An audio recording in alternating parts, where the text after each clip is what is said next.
দিয়ে দিতেছিস হ্যাঁ হ্যাঁ সুন্দর আছে জয় রাধা মাধব কুঞ্জা বিহারী জয় রাধা মাধব কুঞ্জা বিহারী গোপী জন বল্লভ गिरिवरधारी गोपी जन वल्लभ गिरिवरधारी यशोदानंदन ब्रज जन रंजन यशोदानंदन ब्रज जन रंजन जमुना तीरवनचारी जमुना तीरवनचारी जय राधा माधव कुंज विहारी जय राधा माधव कुंज विहारी हरे कृष्णा कृष्ण कृष्ण हरे हरे हरे राम राम राम हरे हरे हरे कृष्णा कृष्ण कृष्ण हरे हरे हरे राम राम राम हरे हरे जय श्री राधा माधव की जय। बोल नित्यानंद पंचतत्व की जय। कृष्ण प्रभुपाद की अज्ञानतिमिरन्धस्य ज्ञानाञ्जनशलाकया चक्षुरुन्मीलितं येन तस्मै श्रीगुरवे नमः श्रीचैतन्यमनोभीष्टं स्थापितं येन भूतले स्वयं रूपा कदा मह्यं ददाति स्वपदान्तिकं नमः विष्णुपदाय कृष्णपृष्ठाय भूतले श्रीमते भक्तिवेदान्त स्वामिनीति नामिने नमस्ते सरस्वते देवे गौरवाणी प्रचारिणे निर्विशेष शून्यवादी पाश्चात्यदेशतारिणे वाञ्छाकल्पतरुभ्यश्च कृपा सिन्धुभ्य एव च पतितानां पावनेभ्यो वैष्णवेभ्यो नमो नमः जय श्री कृष्ण चैतन्य प्रभु नित्यानंद श्री अद्वैत गदाधर श्रीवासादि गौरभक्तवृंद हरे कृष्णा कृष्णा कृष्ण हरे हरे हरे राम राम राम हरे हरे ओम नमः भगवते वासुदेवाय ओम नमो भगवते ओम नमः भगवते वासुदेवाय ओम नमो भगवते वासुदेवाय ओम नमः भगवते वासुदेवाय नारायण नारायणं नमस्कृतं नरं चैव नरोत्तमं देवीं सरस्वतीं व्यासं ततो जयमुदीरये नष्टप्रायेषु अभद्रेषु नित्यं भगवत सेवया भागवतोत्तमश्लोके भक्तिर्भवति नैष्ठिकी मुखं करोति वाचालं पङ्गुं लङ्घयति गिरिं यत्कृपातमं वन्दे श्रीगुरुदिनतारिणं श्री परमानन्दमाधवं श्रीचैतन्यचन्द्रेश्वरं हरि ओं तत्सत् नमः विष्णुपदाय कृष्णपृष्ठाय भूतले श्रीमते जयपताका स्वामिनीति नामिने नमो आचार्यपदाय निताय कृपापदायिने गौरकररामदाय नगरग्रामतारिणे जय श्री श्रीमद् भागवतम की जय कृष्ण प्रभुपाद की समवेत गौरभक्त वृंद की हरे कृष्ण प्रभु हरे कृष्णा कृष्ण प्रभु तो আমরা দশবের নাম অপরাধে 3 নম্বর অপরাধটা কি গুরুদেবকে অবজ্ঞা করা তো 3 নম্বর যেটা অপরাধ গুরুদেবকে অবজ্ঞা করা এই অপরাধটা অনেক গরিত অপরাধ বাকি যদি 9টা অপরাধ আমরা যদি করি তবে ওটাও হয়তো পরিত্রাণের উপায় আছে কিন্তু এই 3 নম্বর অপরাধটা যদি আমরা যদি করি গুরুদেবের প্রতি গুরুদেবের আজ্ঞা যদি আমরা না মানি এটা সবচেয়ে গরিত অপরাধ ঠিক না 9টা 10টা অপরাধের মধ্যে সবচেয়ে যদি কোনো অপরাধ বড় আছে এটা হলো গুরুদেবের আজ্ঞা অবজ্ঞা করা ঠিক না তো শ্রীল প্রভুপাদ এবং আমাদের গুরুদেবরা আমাদেরকে কি বলেছেন যে আমাদের গ্রন্থ শাস্ত্র গ্রন্থ এগুলো নিয়মিতভাবে পাঠ করতে ঠিক আছে তো সেই সমস্ত শাস্ত্র গ্রন্থ যদি আমরা যদি নিয়মিতভাবে পাঠ যদি না করি যদি আমরা যদি পাঠ না করি তখন আমরা সরাসরিভাবে কি করছি গুরুদেবকে অবজ্ঞা করছি তার জন্য আমাদের ভগবদ গীতা ভাগবতম চৈতন্য চরিতামৃত এই সমস্ত গ্রন্থ আমাদের পাঠ করা আবশ্যক। শুধু তাই নয়, এই সমস্ত গ্রন্থ আমাদের বাড়িতে থাকা উচিত। গীতা, ভাগবতম, চৈতন্য, এই 3টা গ্রন্থ সর্বদা আমাদের বাড়িতে থাকা উচিত। ঠিক আছে? তো ভক্তি সিদ্ধান্ত সরস্বতী ঠাকুর উনি বলেন যে যদি কোনো একটা যদি পুরা সমাজের মধ্যে বা পুরা দেশের মধ্যে, পৃথিবীর মধ্যে যদি একটা যদি বহুত খারাপ একটা যদি সমস্যা যদি স্টার্ট হয়, ধরেন সুনামি আয় পড়লো বা ভূমিকম্প আয় পড়লো, তখন সবচেয়ে থেকে যদি ইম্পর্টেন্ট কোনো কিছু যদি বাঁচানোর আছে, তখন গিয়া আমরা কি বাঁচাবো সবচেয়ে আগে? ভাগবত গীতা, ভাগবতম আর চৈতন্য চরিতামৃত। ঠিক আছে? তো ভক্তি সিদ্ধান্ত ঠাকুর আবার কয় উনি আবার কয় যে সমস্যাটা যদি এতই বেশি থাকে যে আমরা 3টা বইও লইতে পারতেছি না, কারণ ভাগবতমের কার্টুনটা অনেক বড় থাকে, ঠিক না? 3টা বইও লইতে পারতেছ না, তো কইছে অ্যাটলিস্ট 2টা বই, ভাগবতম আর চৈতন্য চরিতামৃত নিয়ে বাড়ো, ভাগবত গীতা রাখো, ভাগবতম আর চৈতন্য চরিতামৃত নিয়ে তোমরা বাইরে যাও, এই 2টা রক্ষা করো, ঠিক না? তারপরে ভক্তি সিদ্ধান্ত সরস্বতী ঠাকুর কইতেছে তোমরা যদি ভাগবতম যদি না পারতেছো, 2টা বইও যদি ভারী হইতেছে তোমার লিগা, যদি মানে বাঁচানোর লিগা, তবে কিছু ভাগবতম রাখো, চৈতন্য চরিতামৃত লিগা তোমরা ভালো, ওইটা রক্ষা করো। তার লিগা আমগর বেসিক যেটা আছে সবচেয়ে প্রথম রাঙ্গ ভগবত গীতা। এটা প্রবাদ, এটা আমাদের নিয়ম বানিয়ে দিয়েছেন উনি যে আমাদের সবচেয়ে সর্বপ্রথম আমাদের কি অধ্যয়ন করা দরকার? ভাগবত গীতা। ভাগবত গীতা 2বার 3বার অধ্যয়ন করার পর আমরা ভাগবতমে আস্তে আস্তে করে প্রবেশ করতে পারি। ভাগবতমে প্রবেশ করার পর এমনিতে নিয়ম মতে তো ভাগবতম পুরাটা কমপ্লিট করার পরে চৈতন্য চরিতামৃতে প্রবেশ করতে হয়, কিন্তু তবু আমাদের গুরুজনরা বলেন যে আধা ভাগবতম পড়ার পর, মানে প্রায় 6ষ্ঠ স্কন্ধ পড়ার পর আমরা চৈতন্য চরিতামৃতে প্রবেশ করতে পারি। এই জিনিসটা কেন? কারণ যে আমরা যদি গীতার সিদ্ধান্ত, গীতার যেগুলো দর্শন, যেগুলো ফিলোসফি, যেগুলো যদি আমরা যদি ভালো মতন না বুঝি, আমরা ভাগবতমের মধ্যে পড়লেও আমরা ভালো মতন কিছু বুঝতে পারবো না। আর ভাগবতম যদি আমরা পুরো কমপ্লিট না করি, তবে চৈতন্য চরিতামৃতের কোনো কিছু আমরা বুঝতে পারবো না। ঠিক আছে? কারণ চৈতন্য চরিতামৃত গ্রন্থ এটা অনেক হায়ার ফিলোসফি, এটা পট করে যদি কেউ কোন নতুন ভক্ত যদি ঢোকে, উনি বিভ্রান্ত হয়ে যাবো।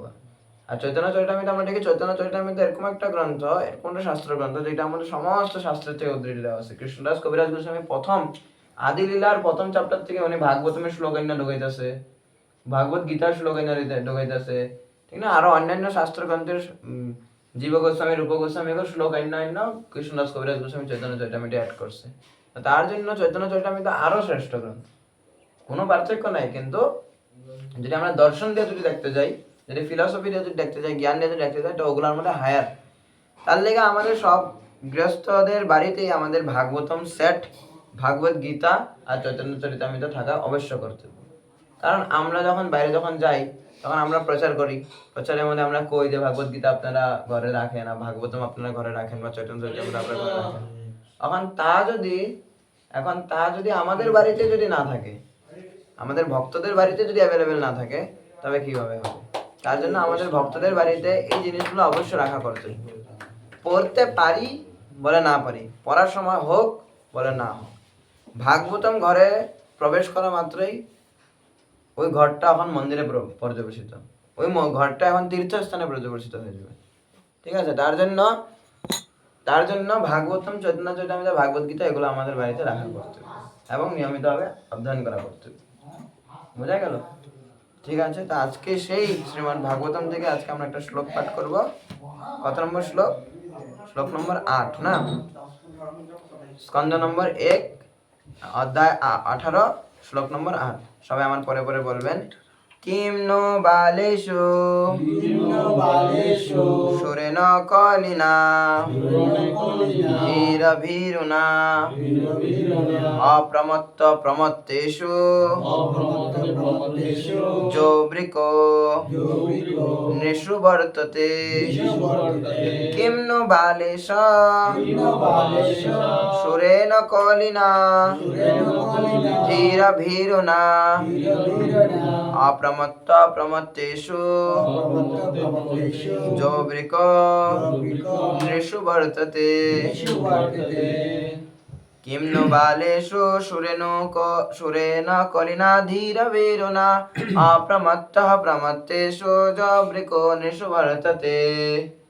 অনুবাদ: মহারাজ পরীক্ষিত মহারাজ পরীক্ষিত বিবেচনা করেছিলেন যে নির্বুধ মানুষেরাই কেবল নির্বোধ মানুষেরা কেবল কলিকে কলিকে অত্যন্ত শক্তিশালী বলে অত্যন্ত শক্তিশালী বলে মনে করবে, মনে করবে। কিন্তু যারা আত্মসংযত যারা আত্মসংযত তাদের কলি থেকে কোনো ভয় থাকবে না। মহারাজ পরীক্ষিত ছিলেন মহারাজ পরীক্ষিত ছিলেন সিংহের মতো সিংহের মতো পরাক্রমশালী পরাক্রমশালী এবং তিনি এবং তিনি মূর্খ ও মূর্খ ও অসতর্ক অসতর্ক ব্যক্তিদের ব্যক্তিদের রক্ষা করেছেন। রক্ষা করেছেন। তাৎপর্য শ্রীল প্রভুপাদ কর্তৃক জগৎগুরু শ্রীল প্রভুপাদ কি জয়। যারা ভগবানের ভক্ত নয় তারা অসাবধান এবং বুদ্ধিহীন। যথার্থ বুদ্ধিমান না হলে পরমেশ্বর ভগবানের ভক্ত হওয়া যায় না। যারা ভগবানের ভক্ত নয় তারা কলির কার্যকলাপের শিকার হয়। যতক্ষণ পর্যন্ত না আমরা মহারাজ পরীক্ষিতের দ্বারা প্রদর্শিত কার্য পদ্ধতি স্বীকার করি ততক্ষণ সমাজে সুস্থ পরিস্থিতি সৃষ্টি করা সম্ভব হবে না, অর্থাৎ জনসাধারণের কাছে ভগবত ভক্তির প্রচার সম্ভব হবে না। তো এখানে কি বলা হয়েছে এই তাৎপর্যতে আমাদেরকে, যে আমরা কালকে আমরা পড়লাম অধ্যয়ন করলাম যে এই কলিযুগের মধ্যে অনেক মানুষ বুদ্ধিমান না, বুদ্ধিহীন, ঠিক না, মন্দ বুদ্ধি, দুর্ভাগা, ঠিক না। তো তার জন্য মানুষ সর্বদাই পাপ কর্মে প্রবৃত্ত হয়। কলিযুগে মানুষ ঘুমের থেকে ওঠার সঙ্গে সঙ্গে আর ঘুমেতে যাওয়ার আগ পর্যন্ত প্লাস আবার ঘুমন্ত অবস্থা ও নিদ্রিত অবস্থাও মানুষ খালি কলিযুগে কি করে? পাপই করে, খালি পাপ করতেই যায়। সবে কিছু একটা করলেই পাপ করতে যায়। কিন্তু তার জন্য এই কলিযুগের মধ্যে পাপ কর্মটা হলো অনেক ইজি। পাপ কর্মটা পট করে মানুষ পাপ করে নেয়। কিন্তু এখানে প্রভুপাদ আমাদেরকে কি বলছেন, বা পরীক্ষিত মহারাজ সুখদেব গোস্বামী আমাদেরকে কি বলছেন, যে এই কলিযুগের মধ্যে যারা বুদ্ধিমান ব্যক্তি, যারা ভগবানের ভক্ত, যারা আত্মসংযত মানে নিজের ইন্দ্রিয় যারা দমন করতে পেরেছেন, তারা কোনোদিন কলির ভয়ে ভীত হয় না। আর নাইকো কলির ভয়, হ্যাঁ, আর কোনোদিন ওনারা কোনোদিন কলির ভয়ে ভীত হয় না। ওনারা কোনোদিন ভাবে না যে আমি কলিযুগে জন্ম হয়েছি, আমি কিভাবে মহাপ্রভুর নাম জপ করব, ঠিক না, আমি কিভাবে ভগবানের ভক্ত হতে পারবো না, কোনো ধরনের ভয় নেই। যারা একবার বৈষ্ণব সঙ্গে এসেছেন, যারা আপনারা ইসকনে জয়েন করেছেন, যারা আপনার নামট্টে জয়েন করেছেন, আমরা অ্যাসিওর করে দিতে পারবো, আমাদের প্রভুরা অ্যাসিওর করে দিতে পারবে, গ্যারান্টি, যে আপনাদের কোনোদিন কোনো ভয় পাওয়ার কোনো দরকার নেই, কোনো ধরনের পাপের প্রতি কোনো ধরনের ভয় পাওয়ার দরকার নেই। এটা হলো ইসকন থেকে আপনাদের যেদিন আপনারা ইসকন বা নামট্টে এসে আপনারা এন্টার করছেন ওদিনকে এটা অ্যাসিওর্ড, ঠিক না। এলআইসির মধ্যে লেখা থাকে না যে মানে ওইটা কি করা হয়, জীবনের লগতর জীবনের কিছু ওনারা অ্যাসিওর করে, কিন্তু জীবনের পরে পাইও কি করবো, আমি তো পাইতেছি না, ঠিক না। বা এরকম বহুত ইন্স্যুরেন্স আছে, যা মানুষটা মরার পরে ইন্স্যুরেন্স ক্লেম করে কি, ওই মানুষটা তো কোনো লাভ রেডি পারতেছে না, ঠিক না। তো অনেক জায়গাতে কয় যে আমগরে অনেক সেফটি দিব, কিন্তু অনেক সেফটি দেওয়া হয় না। কিন্তু ইসকনে আমগরে এই জিনিসটা সেফটি দিতেছে, আমগরে এই সেফটিটা দিচ্ছেন ইসকন থেকে প্রভুপাদ, আমাদের গুরু মহারাজরা এবং আমাদের বরিষ্ঠ ভক্তরা আমাদেরকে অ্যাসিওর করে দিচ্ছেন, কি দিচ্ছেন, যে আমরা যদি এই ইসকনে যদি আমরা ঢুকি, আমরা যদি ইসকনের প্রত্যেকটা রুল রেগুলেশন, প্রভুপাদের যদি প্রত্যেকটা রুল রেগুলেশন যদি আমরা ফলো করি, তা আমাদের এই জগতের মধ্যে কলিযুগের দ্বারা প্রভাবিত হওয়ার কোনো ধরনের সম্ভাবনা নেই। বোঝা গেল? তার জন্য আমাদের মনের মধ্যে কোনো ধরনের ভয় থাকা উচিতই না, যে আমি কিভাবে আমি জব করব, কিভাবে আমি ভগবানের কিভাবে আমি পাপ থেকে পবিত্র হব, সব হয়ে যাবে। এখন বর্তমানে হয়তো আমরা পাপে আছি, কিন্তু আস্তে আস্তে যদি এই প্রসেসটাই যদি ফলো করি, হ্যাঁ, গুরু মহারাজ বলেন যে জব করে কি লাভ করব, আমরা যে জব করছি কিছু তো লাভ করতে লাগবে না। হ্যাঁ, নিউটনে বলে না যে প্রত্যেকটা কর্মের একটা বিপরীত, প্রতিটা ক্রিয়ার একটা বিপরীত প্রতিক্রিয়া থাকে। হ্যাঁ, প্রত্যেকটা আমরা যেটাই কর্ম করবো ওটার একটা ফল থাকবে, ঠিক না। তো এই যে জব করতেছে, জবের ফল কি? জবের ফল কি? গুরু মহারাজ বলেন জবের ফল হলো যে আরো যাতে জব করতে পারি। জবের উদ্দেশ্য কি? যাতে আরো যাতে ভালো মতন জব করতে পারি আমরা। বোঝা গেল? আমরা জব করছি কেন? যাতে আরো ভালো মতন জব করতে পারি। মানে এটাই রাস্তা, এটাই মঞ্জিল। রাস্তা এটো, আরো মঞ্জিল এটাই। আর এরকম না যে আমরা কিছু একটা কাম করছি তো আমরা এখান থেকে প্রমোশন হবে, ঠিক না, এরকম না। আমরা যে জিনিসগুলো পালন করছি, আমরা যে জব করছি, 16মালা জব, শাস্ত্র অধ্যয়ন করছি, এই কথা শ্রবণ করছি, ঠিক না, 4টা বিধিনিষেধ পালন করছি, এই সমস্ত কিছু গুরু মহারাজও করছে। গুরু মহারাজ উনি এত উচ্চ স্তরে হয়েও উনি কি করছেন, এই সমস্ত নীতি নিয়মই তো পালন করছেন, নাকি উনি আলাদা কোনো কিছু করছেন? একটাই জিনিস পালন করছে। তা আমরা এই কিছুর দ্বারাই এই যে নীতি নিয়ম আমাদের বান্ধা রয়েছে, এই নীতি নিয়মে যদি আমরা থাকি, তা আমরা ভক্ত হওয়ার চেষ্টা করতে পারি। তখন আমরা আস্তে আস্তে করে ভক্ত হয়ে যাব, সমস্ত গুণ আমাদের ভিতরে চলে আসবে। তখন আস্তে আস্তে করে সমস্ত গুণ চলে আসবে আমাদের ভিতরে। তার জন্য কোনো ধরনের ভয় পাওয়ার দরকার নেই যে আমি ভক্ত হচ্ছি না, আমার জব খারাপ হচ্ছে, আমার কোনো ধরনের দরকার নেই। লেগে থাকা কর্তব্য, আমাদের লেগে থাকতে হবে। বৈষ্ণব সঙ্গতে আমাদের লেগে থাকতে হবে, জব আমাদের করতেই হবে, শাস্ত্র অধ্যয়ন আমাদের করতেই হবে। হ্যাঁ, গুরু মহারাজ কি করেন উনি? গুরু মহারাজ উনি রাত্রে সারাদিন প্রচার করে, সারাদিন প্রচার, বিভিন্ন মিটিংস, বহুত কিছু করে। রাত্রে 12টার সময় এসেও উনি নিজের যে ডেইলি সাধনা, যা নিত্য সাধনা রয়েছে, রাত্রে 12টার সময় এসে উনি আধা ঘন্টা গ্রন্থ অধ্যয়ন করে তারপরে উনি ঘুমাতে যায়। ভাবুন। তা আমরা কোনো সময় প্রচার থেকে আসি, রাত্রে 10টা বেজে যায়, 11টা বেজে যায়, বাস এসে ঘুমায় পড়ি, না থাক আজকে শাস্ত্র অধ্যয়ন করার কোনো দরকার নেই। না, গুরু মহারাজ এত অসুস্থ অবস্থাতে উনি রাত্রে 12টার সময় এসেও প্রচার থেকে উনি শাস্ত্র অধ্যয়ন করছেন। হ্যাঁ, তো এটাই হলো প্রসেস। এই প্রসেসটাকে আমাদের ফলো করতে হবে। ওনারা নিজের গুরুদেবের বাক্যের প্রতি ওনারা নিষ্ঠাবান। আমরা যদি নিজের গুরুদেবের বাক্যের প্রতি যদি নিষ্ঠাবান হতে চাই, তো গুরুদেবের যা বলছেন আমাদেরকে তা করতে হবে। তখন গিয়ে আর কোনো ধরনের কলির ভয় থাকবে না। কলির ভয় কোন সময় করবে? যখন আমরা গুরুদেবের বাক্যের প্রতি নিষ্ঠা নেই। গুরুদেবের আজ্ঞার প্রতি যখন আমরা নিষ্ঠা হারিয়ে ফেলবো, তখন আমাদের কি হয়ে যাবে? কলির প্রতি একটা ভয় উৎপন্ন হবে। বোঝা গেল?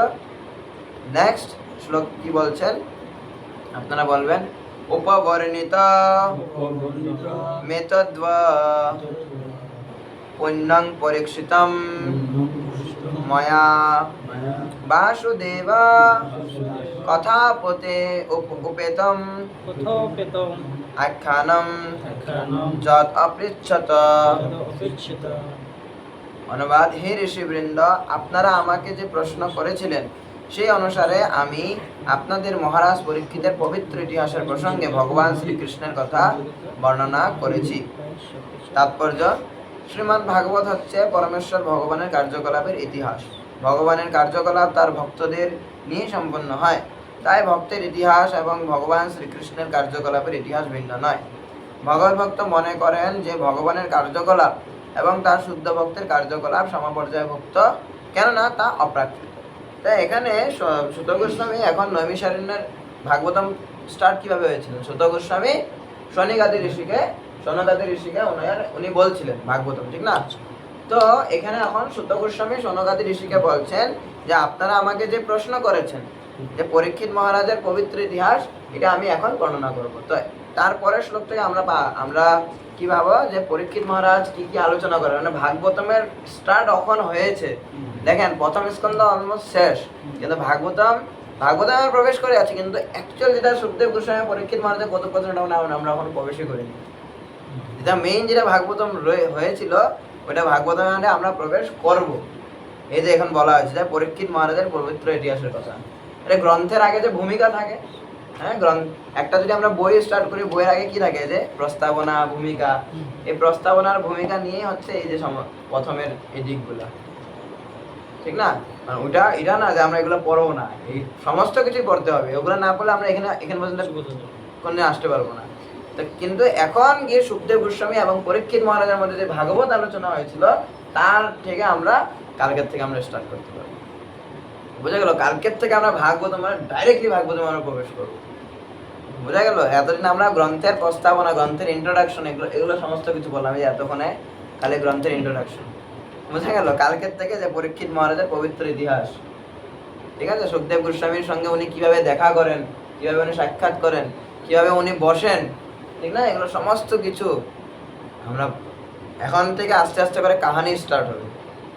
এক একটা যে স্টোরিজ আসবে, স্টোরিজগুলো আমরা দেখতে পাবো। কিভাবে শিব সতীর উপাখ্যান, ঠিক না, কপিল দেব, এগুলো সমস্ত কিছু আমরা পেয়ে যাব।